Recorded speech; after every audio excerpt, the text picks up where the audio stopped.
되더라 이렇게 보시면 됩니다. 그다음에 이제 20평대 현재 살고 계신 분들도 아마 많이 느끼실 텐데 확장을 요즘에 많이 하시기 때문에 수납 공간들이 많이 부족하세요. 그래서 계절별로 쓰는 선풍기나 난로나 이런 것들은 집안에 어딘가 식구가 돼서 도와두기가 불편하신 분들이 많아서 요즘에는 지하에 세대 창고를 많이 만들어 드리기도 하고요. 밑에 보시는 것은 말씀 안 드려도 잘 아시잖아요. 요즘 점점 AI, 네트워킹 이런 것들이 발전에 따라서 그런 시스템들이 들어간다 이렇게 보시면 됩니다. 다음 쓰레기 이송설인데요. 이거는 30층이 넘어가는 단지들을 제가 가끔 설명을 드려요. 지금 현재 살고 계신 아파트에 음식물 쓰레기 보통 저 같은 경우는 저희 집도 음식물 쓰레기가 꼭 제자리가 되더라고요. 꼭 냄새나는 아침에 국물 뚝뚝 떨어지는 그 음식물 쓰레기를 출근하는 길에 버리고 가긴 하는데 이게 저희 집 같은 경우는 현재 살고 있는 집에서 2층이 되면 그 단지로 툭 내려가고 있지만 꼭대기층에 사시는 분들이 엘리베이터에서 냄새나는 음식물 쓰레기 들고 기다리시기가 많이 불편하시고 다른 분들도 냄새가 많이 나시잖아요. 그래서 지금 서울 근교에 있는 강남권들은 거의 대부분가 이설비가 들어가고 보시면 되는데 세대 내부에서 싱크대 옆에 별도의 구멍이 있어서 거기다 음식물을 투입을 하는 게 쪽팔려 나가서 지하에서 그냥 트럭이 와서 하루에 한 번, 일주일에 한 번씩 그냥 수거해 가는 시스템이라고 보시면 됩니다. 이게 공사비가 그렇게 크지는 않지만 되게 호응이 좋은 그런 설비라고 보시면 되겠습니다. 다음은 코인스타스 요즘에 큰 요즘에 통보이 말고 들어오셔서 많이 쓰시잖아요. 거기에는 이불 말레이로 한 가게가 안 되니까 아파트 지하에 오피스텔처럼 코인스타스도 있고 아까 말씀드렸다시피 지상을 차가 안 다니는 공간이다 보니까 택배 차량 또는 이런 차량들은 지하로 옮길 수가 없어서 지하 1층 유료 공간이 높아졌다 보시면 되고 지상 소방차하고 이산실 차량 외에는 나머지 차량들은 다 지하로 온다 보시면 됩니다. 하물며 전기차는 이슈가 많잖아요. 전기차도 다 지하로 설치가 될 예정인데 아직까지 나라에서는 화재 때문에 전기차는 좀 지상에다 설치를 하자. 또 다른 건축 위원회에서는 그래도 지상에다가 차를 안 가면서 그러니까 이 의견들이 아직 상충하는 부분이 있다. 나중에 좀 시간이 좀 지나고 나면 어느 정도 법제화되지 않을까 이렇게 예상합니다. 다음에 요거는 좀 설명을 드릴게요. 요즘에 한 집에 차량이 두 대인 집이 많아요. 그래서 아빠차는 수준이 일찍 나가는데 엄마차, 딸차, 그러니까 친구들 차는 오후에 나가는 차들이 많은데 각각 전부 다 차를 하는 것보다 요거는 저희 건축 계획을 하다 보면 주차장 뒷공간에 주차장 앞에를 쓰다 보니까 뒤에 유휴 공간들이 많이 많은 단지들이 공간들이 많이 있습니다. 그런 공간을 활용을 해서 한 가족 주차를 지정을 하면 연접해서 이렇게 주차할 수 있게끔 그런 시스템을 많이 해드리라 보시면 되고요. 그다음에 층간 요즘 소음들이 많이 이슈가 많은데 화장실 배관 소음도 만만치 않아서 모든 배관은 내층 아래층 천정이 아니라 내가 있는 그 층 바닥에서 전부 다 이루어진다 이렇게 보시면 되겠습니다. 여기까지가 설명 마쳤고요. 저희 간단하게 소개를 해드리자면 저희 회사는 이제 현재 종합건축사사무소지만 저희 그룹사에 업무법인, 세무법인, 강조평가법인, 특허법인 등등 현 그룹사 계열로 소개했다 이렇게 보시면 됩니다. 아직 저희가 나중에 향후에 지어진 아파트에 우리 무지개마을 설계적으로 설정된 건 아닙니다. 지금 도와드리는 거는 우리 무지개 아파트가 나중에 추진이 설립하고 조합으로 설립할 수 있게끔 이 정비계획을 수립하는 데까지 저희가 공사를 해드리는 과정이다 이렇게 보시면 되고요. 그래서 나중에 그동안 저희 설명은 오늘 끝이 아니라 계속 설명을 또 해드릴 거예요. 그래서 나중에 본 설계사 선정하실 때 이만큼을 노력해서 한 거에 대한 결과가 있지만 인정해 주시자는 차원에서 그렇게 인사만 좀 드리겠습니다. 하여튼 궁금하신 사항이 있을 텐데요. 이어서 나오는 우리 감정평가 관련된 거 설명을 들으시고 한꺼번에 질의가 가는 걸로 그렇게 하겠습니다. 네, 감사합니다.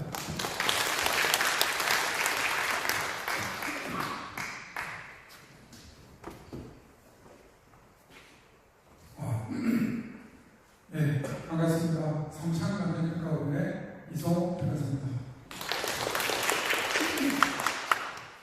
항상 감성평가사 나오면 이제 김남경이 제일 궁금해하시는데 현재 아직 주인제한 내용이 아닌 게 확정이 안 돼가지고 오늘은 제가 이제 김남경 이야기는 좀 어렵고요.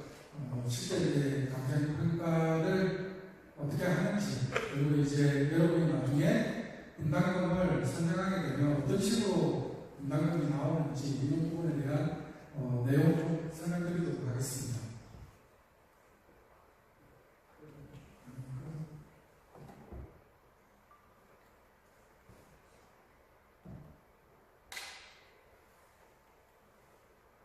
네.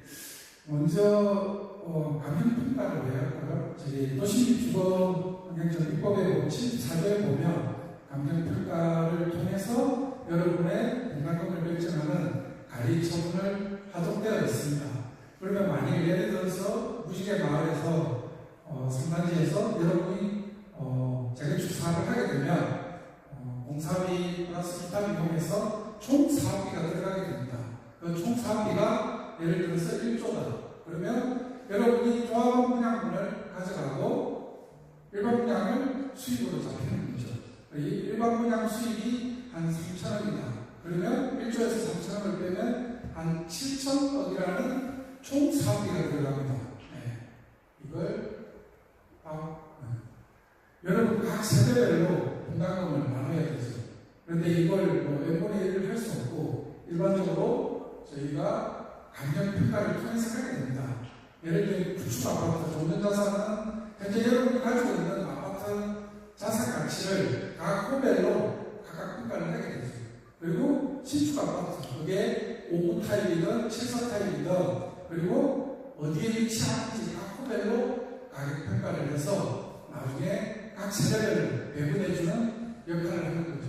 그래서 감정평가사가 하는 가장 중요한 역할은 여러분의 분담금을 공정하게 배분해주는 역할입니다. 예. 그리고 이제 감정평가를 하는 시기에 대해서 설명을 드리겠습니다. 이거는 이제 절차인데, 이번 3번 같은 경우는 신탁 방식으로 가게 되면, 별도의 절차 없이 사업 시행자 지정으로 가게 되는 절차를 거치게 됩니다. 그러면 지금 단계에서는, 제일 첫 번째 준비 계획 단계죠. 이 단계에서, 도정법 구조에서 여러분의 유형별로 분담금이 얼마 되는 걸 제출하라고 되어 있습니다. 그래서 이 초기 단계고 실제 여러분의 감정평가는 5번 정도 사업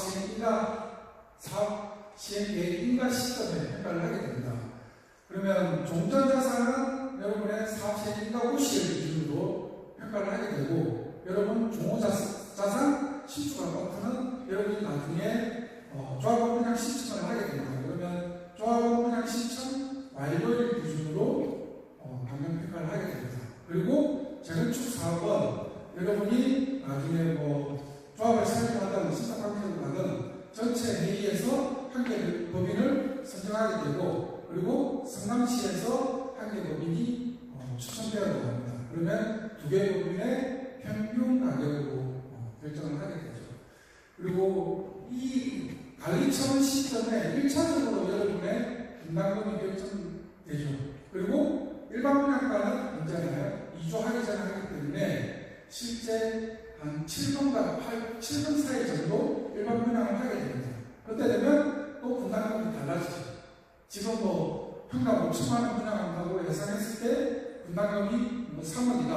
그런데 나중에 가서 7천만원, 8천만원 분양할 수 있으면 그만큼 여러분의 분담금을 주게 되는 그런 시스템으로 되어 있습니다.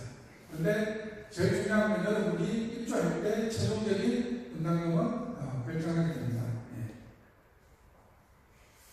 그리고 이제 감정평가인데 저희가 보통 원가 비교 수익 방식인데 아파트는 공동주택입니다. 공동주택이 뭐냐면 각 호별로 개별 등기가 이루어지는 거죠. 그리고 실제 각 호별로 거래가 되기 때문에 거래사의 비교법입니다. 그래서 실거래가가 가장 중요하고 그리고 인건의 아파트 시세나 이런 걸 기준으로 해서 실제적으로 평가를 하고 있습니다. 조금 더 구체적으로 설명을 드리면 재건축 같은 경우는 저희가 전당 단가를 먼저 산정을 하고 주택 연결 주시는 뭐냐면 여러분이 5구 타입인지 8사 타입인지에 따라서 평당 거래되는 시가가 틀립니다. 그런 부분을 저희가 감안을 하고, 그 다음에 청별, 판결, 위치별도 요즘 중요하죠. 그리고 기타 허용 지수도 중요합니다. 왜냐하면 신축 아파트 같은 경우는 서비스 면적이 넓게 나오죠. 그러면 그 서비스 면적도 저희가 하나하나 숫자로 계산해서 평가를 하게 됩니다. 네.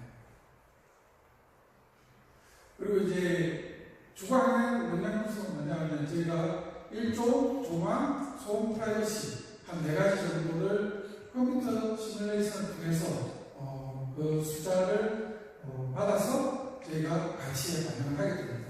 제일 중요한 건 이제 주로 1조죠. 1조 같은 경우는 이게 이제 동짓날 기준으로 아침 8시에서 오후 4시까지 8시간 동안 여러분의 주차장에 햇빛이 몇 시간 들어오는지 그걸 초반위까지 계산을 해서 감정평가에 반영을 하고 있습니다. 네.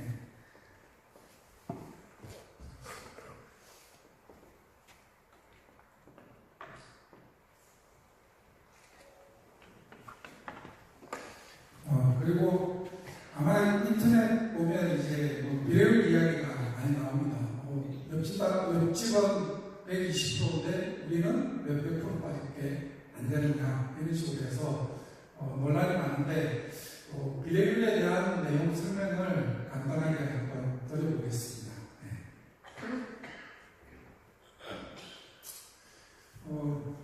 이 표는 여러분이 이제 사업시행과 고시가 나면 두 개의 감정평가사가 종전자산을 평가하겠죠. 그 기준으로 여러분들에게 통지가 갈 거예요. 그러면 이제 종전자산이 10억이고 비례율이 110%면 권리가액이 11억이 되는 거죠. 그럼 11억에서 12억짜리 신축 아파트 조합원 분양가를 하게 되면 1억이라는 분담금을 내게 되는 거죠. 그래서 여기서 분담금, 환급금, 그러니까 10억짜리를 가게 되면 1억을 환급받는 그런 구조로 되어 있습니다. 네. 그러면 이제 다른 것보다 여러분이 비례율 상식을 조금 설명을 드리겠습니다. 이게 이제 계속 사업성이라고 하는데 사업성이라기보다 이건 여러분의 총 분담금을 각 세대별로 배분해주는 기준입니다. 이게 이제 일본에서 도입이 됐는데 실질적으로 재건축, 재개발, 리모델링 사업 모든 사업은 이 비례율 방식으로 여러분의 분담금을 배분합니다.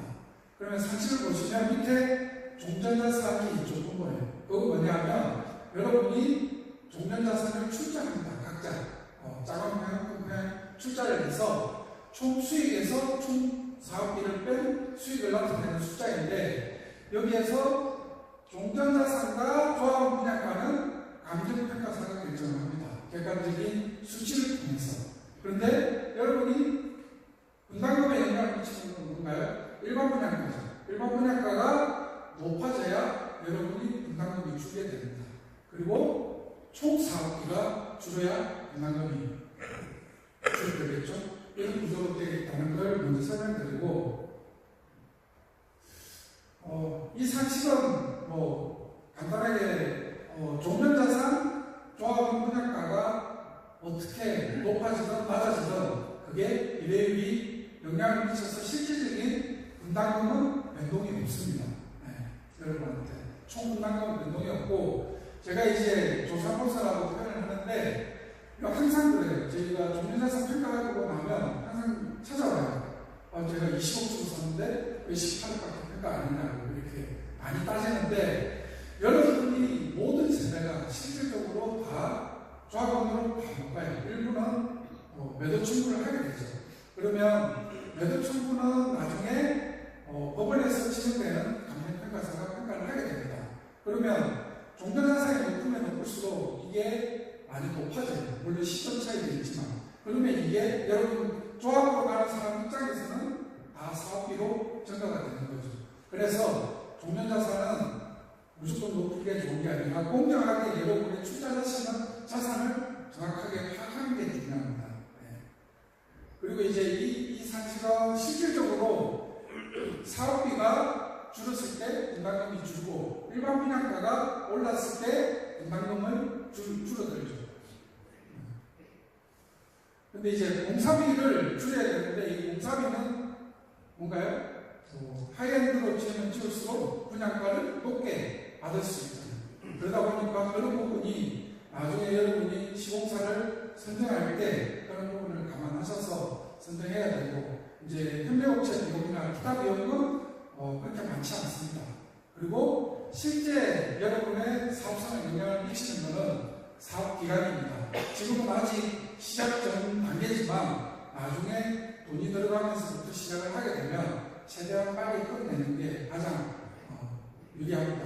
그리고 그게 분담금을 줄일 수 있는 방안입니다. 그리고 요즘에 이제 분담 같은 경우는 신탁 방식을 많이 도입하죠. 그러면 이제 신탁으로 하게 되면 이제 아마 투표를 할 거예요. 여러분 신탁으로 갈지 조합으로 갈지. 그런데 이제 항상 그러죠. 신탁으로 가면 문자가 없죠. 신탁 수수료를 내야 되는 문제가 발생합니다. 그 대신 신탁사가 전반적으로 그 분양물이 아닌 기성물로 지급을 하다 보니까 시공사들이 공사비를 똑같은 조건임에도 불구하고 조금 낮게 들어와서 그 부분이 어느 정도 상쇄될 수 있는 그런 장점도 있습니다. 그리고 이제 일반 분양가인데, 일반 분양가는 사실 경기를 타기 때문에 어렵습니다. 그러니까 항상 경기가 안 좋을 때 시작해서 일반 분양은 시점에 경기가 좋아야 그만큼 분담금을 줄 수 있는 겁니다. 이번에 투기 가이드식으로 지정되면서 분양가 상한제는 확대가 안 됐습니다. 그런데 시간이 지나면 가격이 계속 더 오른다면 분상제도 도입될 확률도 있습니다. 물론 그런 부분도 나중에 감안을 하셔야 되고, 위치고, 그 사업성은 비례율이 결정하는 게 아니라 여러분이 투자자산, 그러니까 종전자산을 출자했죠. 그리고 거기에 내가 몇 평 하느냐에 따라서 분담금을 각각 내게 되는 거죠. 그러면 거기가 종전자산 플러스 분담금이 여러분이 투자한 물가입니다. 그거 대비해서 여러분이 나중에 신축 아파트가 얼마나 가치 상승하는가에 따라서 사업성이 좋다, 나쁘다고 판단을 하셔야 됩니다. 지금 강남 상구나 용산구 같은 데는 분상제입니다. 분상제다 보니까 실제 비례율이 100이 넘는 데는 별로 없습니다. 얼마 전에도 제가 2000세대 송파 쪽에 하면서 분상제를 적용하다 보니까 비례율이 80%, 90% 정도밖에 안 됩니다. 그렇게밖에 안 되지만 그래도 이 투자 개념으로 적용을 하면 상당히 높게 시가가 형성되어 있기 때문에 그 사람들이 비례율이 80%, 90%라도 상당한 혜택을 보는 그런 구조로 되어 있습니다. 기본적인 내용은 이 정도 설명을 드리고, 어쨌든 잘 준비하셔서 여러분이 분담금이 늘지 않도록 잘 운영하시기 바랍니다. 이상입니다.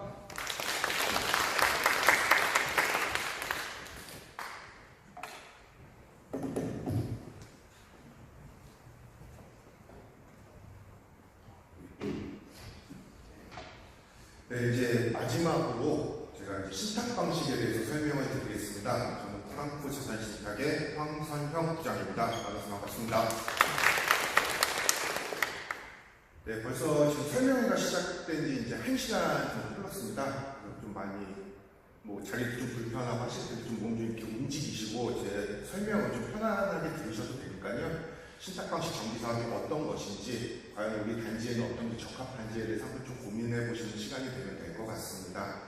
앞에서 설명드린 도시, 건축, 그리고 감정평가, 이 세 가지는 우리 재건축 사업이 있어서 앞으로 어떻게 그림이 그려질지, 그리고 여러분들이 얼마를 내고 들어갈지, 이런 것들에 대한 어떻게 좀 현실적인 고민에 대한 얘기를 좀 많이 해주신 것 같고요. 저희 이제 신탁 방식 정비 사업은 우리가 이제 재건축을 하기로 마음을 먹었고 앞으로 재건축을 진행을 할 겁니다. 그럼 이 재건축을 진행함에 있어서 누가 할 것이냐, 어떻게 할 것이냐를 좀 고민하는 방식이다라고 생각을 하시면 될 것 같습니다.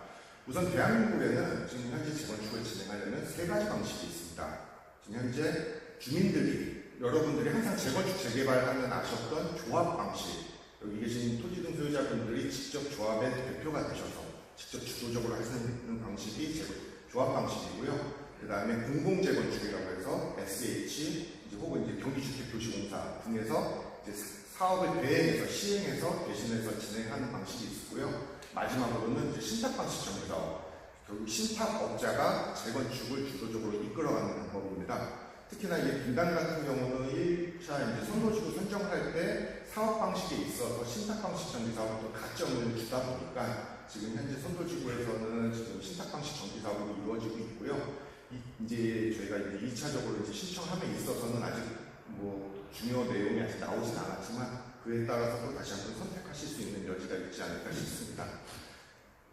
자, 그럼 신탁 방식 정비 사업이란 이제 어떤 건지 먼저 설명을 좀 드리면요.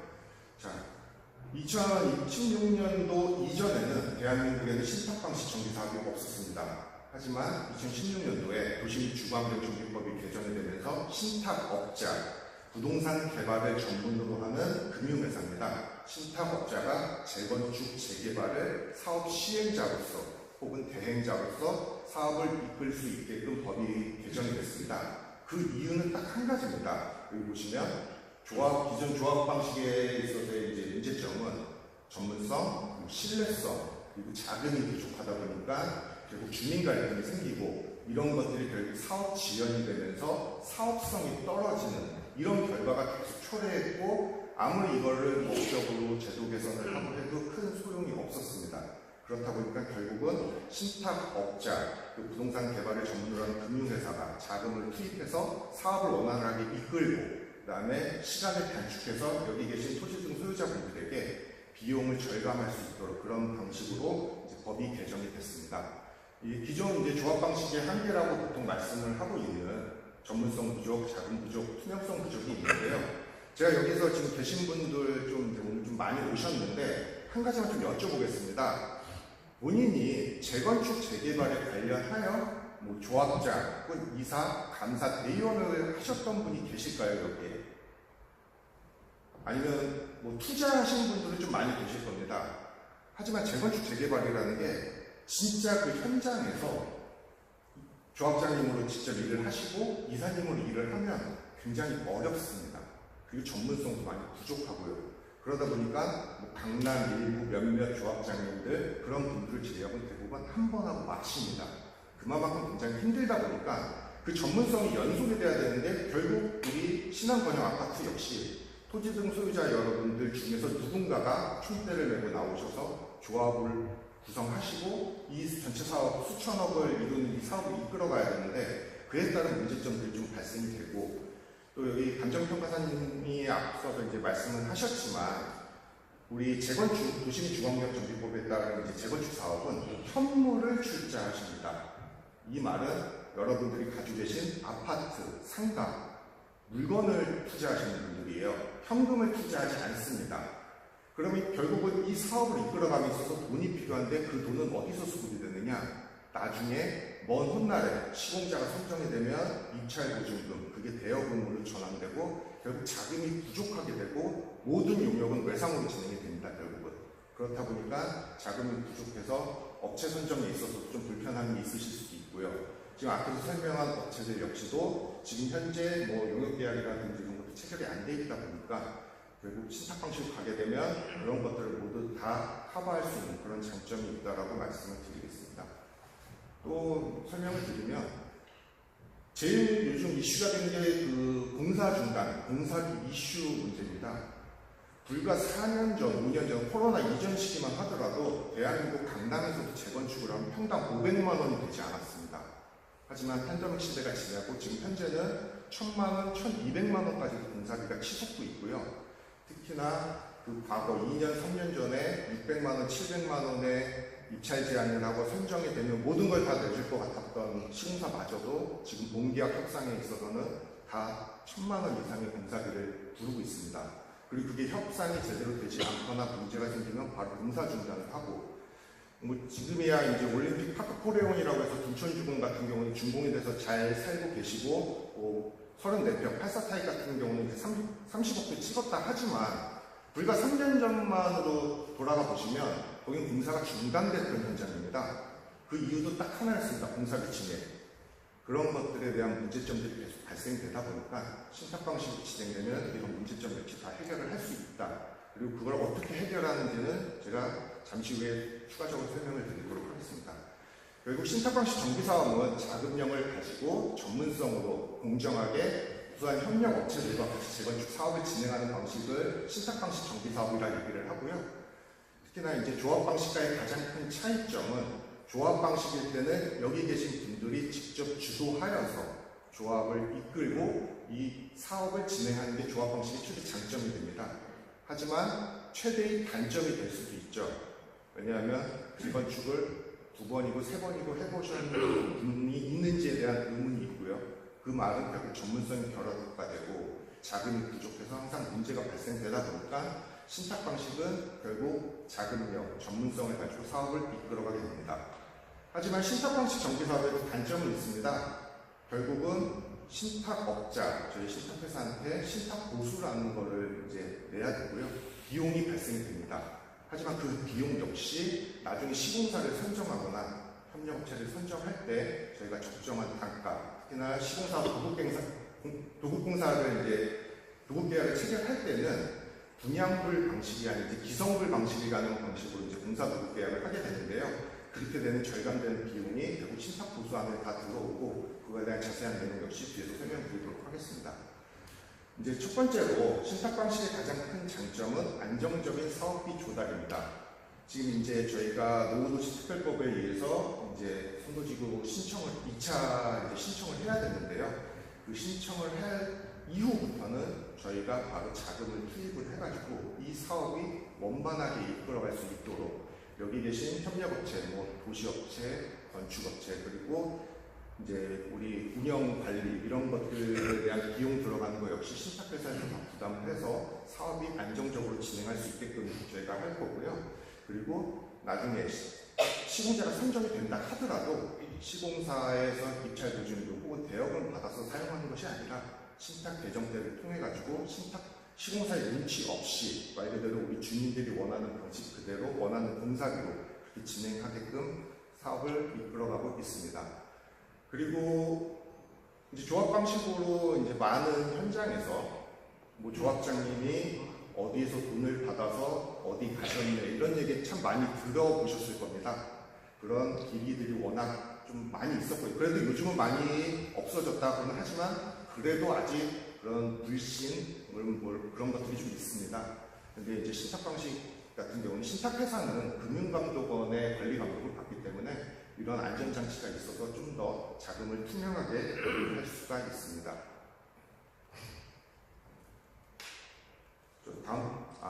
자, 그러면 이제 아까 말씀드린 대로 신탁 방식 정비 사업을 하게 되면 신탁 보수가 발생이 된다고 말씀을 드렸는데요. 신탁 보수가 발생이 되면 결국 사업비가 늘어날 것이고 이 사업비가 늘어나게 되면 결국 여러분들의 분담금이 늘어나는 형태로 진행이 됩니다. 하지만 분담금이 늘어나는데 신탁 방식을 보수해야 될 필요가 있을까요? 그렇게까지 하실 필요는 분명히 없습니다. 하지만 저희가 신탁 방식 정비 사업을 가게 되면 여기서 보시면 가장 큰 비중을 차지하는 게 공사비인데요. 공사비를 조합 방식이 되는 분양불, 신탁 방식이 되는 기성불로 지급을 합니다. 분양불, 기성불 이 말 참 어려운데요. 단순합니다. 조합 방식일 때는 아까 말씀드린 대로 일반 분양을 할 때까지는 자금이 없습니다. 그럼 공사비도 줄 돈이 없다는 얘기죠. 일반 분양을 해서 일반 분양자가 계약금을 내고 중도금을 내게 되면 그 돈이 분양 대금이 들어올 것이고 그걸 공사비로 지급을 합니다. 그래서 조합 방식일 때는 분양불이라는 형태로 계약을 하게 되고요. 그럼 시공사 입장에서는 분양이 아주 잘 되고 아무 뭐 상급지고 물론 분당은 분양 걱정하는 동네는 아닙니다. 하지만 지금 현재 분양이 전체적으로 재건축 진행이 되고 세계 경제가 어떻게 될지는 그 누구도 예측을 할 수가 없게 됩니다. 그렇기 때문에 시공사는 그러한 안전장치로서 공사비의 그런 위험 부담 금액을 다 녹여놓습니다. 하지만 신탁 방식일 때는 기성불이라고 해가지고요. 2달에 한 번씩 공사가 진행되는 거에 양에 따라서 공사비를 지급을 하게 됩니다. 분양대금으로 1차적으로 지급을 하되 분양대금이 모자르면 신탁회사의 계정대로 지급을 하게 됩니다. 그렇게 되면 시공사 입장에서는 그냥 공사를 2달에 한 번씩 따박따박 공사비를 받아가면서 공사를 하다 보니까 이 현장에 대해 위험 리스크가 존재하지 않게 됩니다. 그렇기 때문에 그 공사비가 좀 더 저렴하게 책정이 되고요.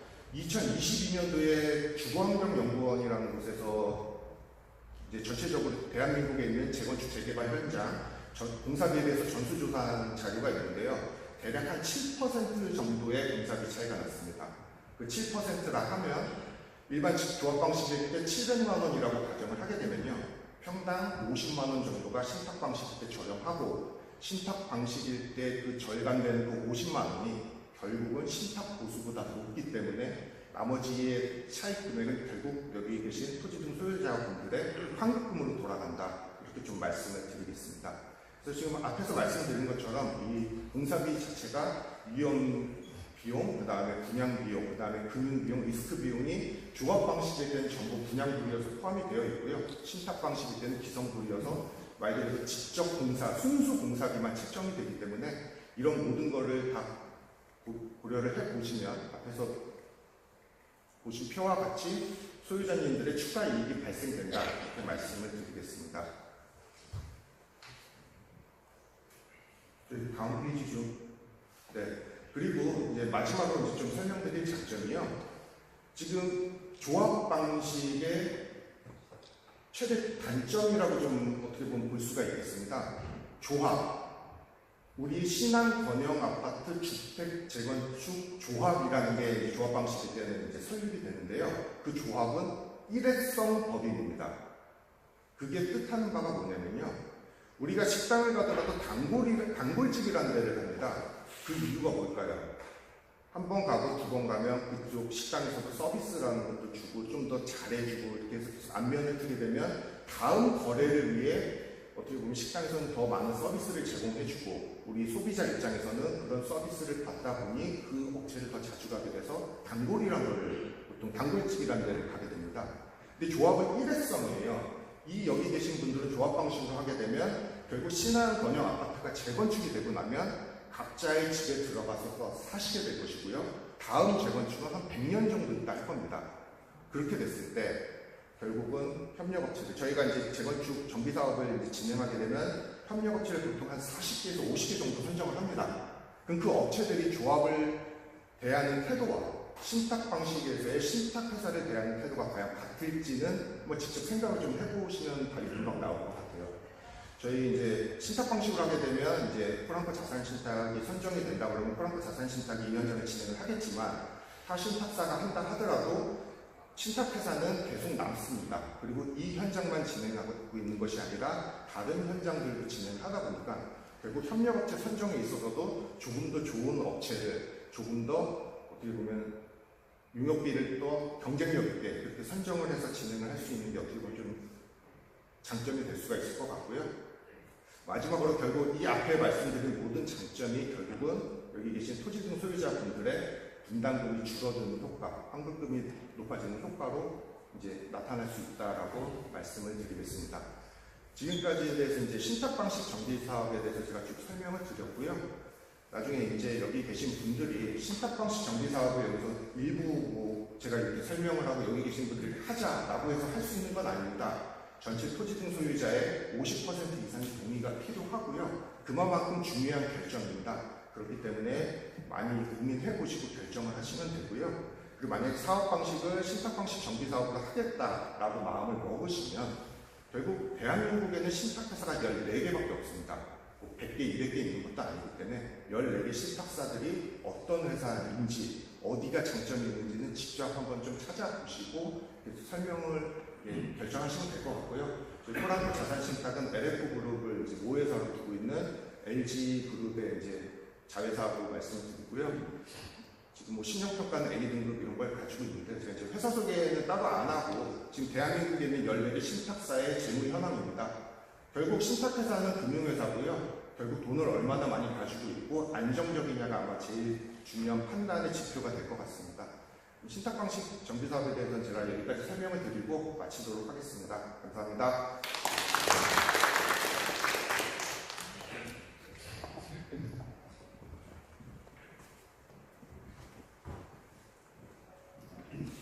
예, 지금까지 설명 잘 들으셨을 것 같고요.